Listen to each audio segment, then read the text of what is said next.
Joseph Coco. I'm at MoCCA Fest 2014 on behalf of Becca Hillburn's Arts Process blog, Keep On Trucking Natto Soup. If you could introduce yourself, Becca. Hi, my name is Becca Hillburn. I'm the founder of Keep On Trucking Natto Soup and Maine, and I'm the only contributor. Usually I review art supplies, but I'm actually a comic artist, and that's why I'm here at MoCCA Fest this year. Every year. This is your third year here, right? It is. Alright, and I take it you've entered in your normal convention rotation. You went to SPX this year, though. I did. Or last year, rather, 2013. What would you have to say about the differences between MoCCA Fest and SPX? Sales aside. They're both very expensive. For me, maybe too expensive, maybe too rich for my blood. I'm not a New Yorker. I'm not a Bethesdian. I currently live in Nashville. I'm from New Orleans. I would prefer to do Southern cons if I could, but they don't like indie comics. Right. So do you think there's a lot of overlap between the attendees there and the type of people who go there? Is it worth it to go to both? If you don't have to buy a plane ticket, maybe. If it's feasible to drive. If you didn't have to pay for a hotel room for one of the two, yeah, probably. Doing both and paying for hotel and paying for travel is very expensive. And we're comic artists. It's not like we make a lot of money. Even at a good con, we don't make a lot of money. That's good advice. It can definitely take a toll on your comics. It does, and then when you spend that kind of money, it becomes kind of depressing. Alright, so can you tell us a little bit about 7-Inch Kara? How long have you been working on the comic? I've currently been working on it for about 2 years now. It's a watercolor comic. I say it's a children's comic, but I think people of all ages would enjoy it. When I wrote it, it was while I was working on my thesis for graduate school, and shoot, I'm sorry. I'm very easily distracted, and I'm getting a lot of feedback. It's based on my research that I did on my thesis, which is about how layout affects the readability of children's comics, focusing on middle grade and early reader comics. So Kara's kind of a transitional comic intended for children to maybe read with their parents.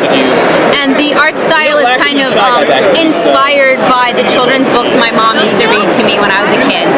Right, and it's a sequential long-form comic. Yes, it is. Okay, and can you tell us a little bit about the process you went through to compile these 4 chapters into one book? I'm good. What do you mean, how I printed it, or just how you planned it out? Were you originally planning on releasing a 4-chapter book when you started developing or writing and drawing 7-Inch Kara? Kara is going to eventually be a long format webcomic, and I would like to release a chapter every 2 weeks. Unfortunately, when you work like that, it means you have to either have an enormous buffer or have the whole project finished. And since it's watercolor, I thought it would be best to have the whole thing finished since it's very time consuming. I've always wanted to put out perfect bound books. I really like perfect bound books. I really like print books. I love print books for children. Did I plan on 4 chapters? Not necessarily. It was just a very nice volume break. It was a good first arc of the story. Give me a second, please. Back. And so you'd always been planning on releasing in some sort of perfect bound form. Yeah. Eric, I know you went with Create Space. What was your experience with publishing with them? It just comes out of the dumpster. I mean, they're the first publisher. The first printer I really published with, and I feel like every printer has their little foibles. CreateSpace is not necessarily a comics printer, but I feel like they did a good job. But it was more like working with a robot. I hired a friend of mine who'd already worked with CreateSpace to publish her art book to help me out. So I feel like I was able to skip some of the issues I would have otherwise faced by hiring my friend Heidi Black. Right. And your comic is full color watercolor, so you're taking a little bit of a risk there punching I'm that. taking a lot of a risk. I'm basically unpublishable. I have an anime style and I'm doing watercolor, which is notoriously hard to reproduce. Nobody wants me. So what I was getting at before you unloaded that thought it was important. No, it's important that people to know. I am very positive about this comic. This is my baby. This is my passion project. I figured if I had a style that made me less appealing, I was going to work on the project I wanted to make, the comic I thought children or little girls needed. So I might sound a little bit bitter. I'm really not. Thank you so much. Sorry, I get a lot of flack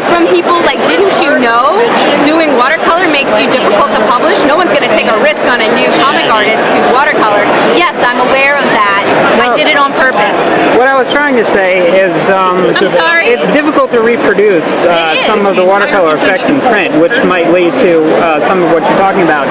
But it's even harder to get night scenes in comic form. I can imagine they might just turn out a little muddy. Yeah. How did you go about planning it? Because you didn't have a way to test how it might be printed. How did you go about planning all these night scene panels in the second chapter? I did the fool's way. I did what I wanted and promised myself that I would just deal with problems as they came up. And it actually turned out really well. Yeah, it certainly did. The comic is a little red. Sometimes it's a little bit dark, but you wouldn't necessarily know that if you weren't familiar with the source material. No, it actually looks very close to the originals turned throughout. To be honest, I feel like watercolor is a little bit easier for me to handle delicately when it comes to like night scenes or heavy lighting than black and white would be. One of the big critiques editors gave my black and white work is that my work gets heavy very quick, despite the light content and the cartoony style. And I feel like watercolor is a good solution to that. I think any color would be a good solution to that. Right, and you certainly give Kara a lot of room to breathe. A lot of your other comics were a little bit shorter form, so you have to crunch more story in. Right. Well, because this is a comic, I wanted children to read with their parents. I wanted there to be like aha moments, reveal moments, low-key opportunities to talk about events with their parents, maybe. All right, and that was probably one of my you released some promotional material for 7-inch Kara. As I understand it, you opted not to kickstart the project because you had enough funds to just self-publish it just off the bat essentially and debut it at MoCCA Fest 2014. That's iffy. I am a nobody. I don't have a big audience. I didn't necessarily think I would get the support one might need in order to kickstart a book. I love my friends dearly, but they aren't really interested in helping me support what I'm doing. They want support, but they don't like to give it back. Or maybe I'm just an inconvenient friend. So I had to be able to do it all by myself. Right. Sorry if that hurts any feelings. But for people who are thinking about Kickstarter, I think it's important to know that if you don't have friends or family who are willing to be visibly online, publicly supportive of your work, it's going to be a lot harder if you don't have an existing audience. So don't kid yourself into thinking Kickstarter is going to do it for you, because for every day that Kickstarter runs, that is your job. How do you gauge whether or not you have a captive audience? Because friends might say they might buy your book and that they'll reblog you, but whether or not that happens when you actually release your campaign is a whole other story. I've been told that 10% of your fans will support your work and buy what you produce. And that's your experience with publishing 7-inch Kara? Accidentally deleted it and like the cloning. Yeah, I guess so. So far, yeah. So 7-inch Kara has a strong female protagonist. What do you mean by strong? I mean, she has gumption. She's willing to go out and I explore really the world. don't like that term. Suit everybody's like. I'm sorry, what term would you prefer to use? That's okay. She's a little girl, and she happens to be the protagonist. I didn't write a comic to make a strong female protagonist. She's just her own person. I'm not trying, like, I feel like... Right, she's not playing a backseat role to someone else is all that I'm saying. Right, okay. Well, I hear a lot of people refer to strong female protagonist as it has to be like this kind of tough woman in chains. No, I don't mean she can do everything by herself. Oh, yeah, well, I mean, she doesn't need to be baby. She's 11, so she needs her parents for most things, but she's very independent. She's got a strong will. She's kind of stubborn. She's very good-natured and energetic. And how much of the comic is drawing from your own experience? Actually, Carrie's kind of the opposite of me. I was a very nervous, neurotic child, if you can't tell. She's more based on my, a lot of my cousins were homeschooled, and something I noticed about them is that they had a confidence I didn't have because they weren't picked on by other kids a lot, or they didn't have teachers telling them what they could or could not be. They were allowed to kind of determine that for themselves, and I thought, wouldn't it be nice to make a comic about a little person who is able to make their own decisions, and good or bad decisions. I mean, she makes some pretty poor decisions in this comic. Right, so we said that you didn't kickstart your campaign, but you did produce some goodies for people who are buying the comic at MoCCA Fest 2013. Can you talk a little bit about what made you decide to have a grab bag and a bookmark? Oh, and a book plate. I'm sorry, a book plate? This comic is my baby, and I like the idea of what I do being a gift to people. Like, the reason I do comics is to try to reach out to others and give them a something, because that's what inspired me to make things was like Ghibli movies. I always left feeling like more than I came in, and I wanted to do that, and one of the most obvious ways to do that is to give people things. That sounds lame. Anyway, so they can walk away with something more than just the comic. Right, more than just the comic right away, without even having to read it. The goodie bag, it's a miniature paint set, partially because the comic itself is watercolor, but also because as a character, she likes to draw, she likes to paint. That's how she processes the world around her. That's part of her personality. So I guess in that way she is influenced by me. And there's also a little button, and there's a sticker in there somewhere, and a business card, because I mean, you know, you gotta represent. And the bookmark is because it's a 4-chapter book that I want kids to read with their parents, and I thought it might be nice if they could read a chapter a night. So the bookmark is to hold up their place. And the book plate is just, I'm doing different goodies for every convention I go to this debut year. Yeah, that's great. It's a lot of work. The book plate is just like a MoCCA kind of thing, you know, it's only going to be this year, 2014, at this time. MoCCA fans are very proud, and they try to promote things which are featured at MoCCA. I see a lot of MoCCA support. I see a lot of people with MoCCA Fest shirts. I have a MoCCA Fest shirt. Not that Yeah, we definitely have some MoCCA Fest paraphernalia. Yeah, so I just thought it would be a nice, this is the debut of this book at this convention. Right, so you would recommend if people can get around to it to produce things other than the comic the year it's coming out in order to promote it? I have no such recommendations. Okay, too much time it sounds like. Well, I like it. If you like doing it, if you don't mind putting the money into it, if you don't expect it to be a selling point, then yeah. So, there are quite a few children at MoCCA Fest, but it's probably a little hard to sell a comic for younger children, a self-published independent comic for younger children online. How do you go about reaching out to your audience? It's primarily girls around the age of 13, is that correct? Younger, actually. My dream audience is like 6 through 10. Okay.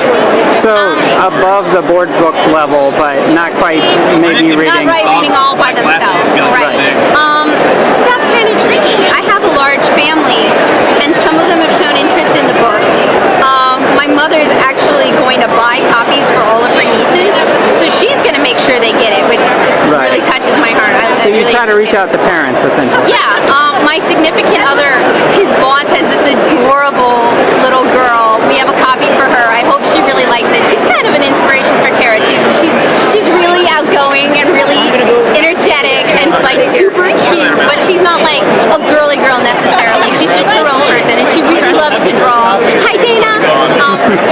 So it's like that kind of spirit that I wanted to convey as a character. Oh gee, I was also going to send copies when I have a little more money to libraries free of charge. Definitely. Libraries are a very friendly environment for children. Yeah. So and I was also going to donate some copies to schools, and my mother suggested that I maybe give a talk about the process and about the comic itself. Yeah. So maybe once I have some more of these conventions finished, I'll have the energy to do that. Okay, that sounds good. And is there anything else you want to mention about 7-Inch Kara? Where could we find it, for instance? If you aren't going to be at MoCCA Space, MTAC, Louisiana Anime, HamaCon, NECACon, Anime Weekend Atlanta, I think I have a couple other cons that I'm missing. There's a lot of them. I can't keep them. You can check my blog. I have a sidebar with all of my cons on it. You can pick up a copy from my shop, natosoup.com/products. It's going to be the volume 1. It's $20. With that, you get a sketch. You get a free goodie that I haven't decided yet for the online readers, but I promise it'll be good because I really appreciate you guys supporting me kind of blind.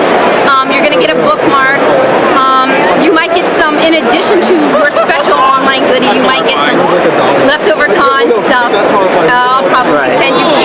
definitely be a link beneath the video for the viewers to click on Yeah, of and course. get the I'm count. sorry. So, would you recommend an artist who has a few minis and might be publishing a full-color work to come to MoCCA Fest in order to promote themselves? It's really kind of early in the con to answer that. My sales have been very slow. It's a $20 book, so I do understand that it's kind of an investment. Right. It's kind of a risk, but I literally could not afford to offer it. I wanted it to be 15. I couldn't afford to do that on my own end. I don't know. So possibly sharing a table, but maybe not getting a full I am table? 3-way sharing a table. It is a little bit tight. Okay, It's a well, lot tight. I hope you had a good MoCCA Fest. I hope I do have a good MoCCA Fest. It's actually kind of early on Saturday. Right, sorry about if that. you're interested in hearing what I think and how well I did, I will be writing a MoCCA Fest recap probably after I return from space in Ohio.